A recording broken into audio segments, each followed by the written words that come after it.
We have all heard of the Mumbai Dabbawalas, who have been delivering food for over 130 years now. And inspired by them are two mothers who have started Dabba Drop, an ethical and sustainable food delivery service in London. Meet neighbors and co-founders Renee Williams and Anshu Ahuja. When the duo noticed how frustrating healthy takeaway options were, they started re-questioning their choices, be it ready-made food or the packaging that they came in. To create a better sustainable alternative, Anshu started cooking her family's recipes in her kitchen. The two of them would pack the food in reusable metal tiffins and deliver them by bike, just like Mumbai's Dabbawalas. Suddenly, the order started snowballing.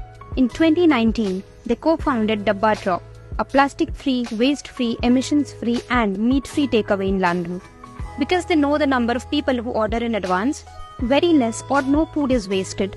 Their meals consist of slow-cooked dal, a vegan curry, rice and a side. They've also replaced processed food with fresh veggies, bringing healthy food to the table. Everything is cooked from scratch on the day of delivery, which keeps the food fresh. Together, the duo have saved over 17,820 plastic containers so far. We are proud of you too.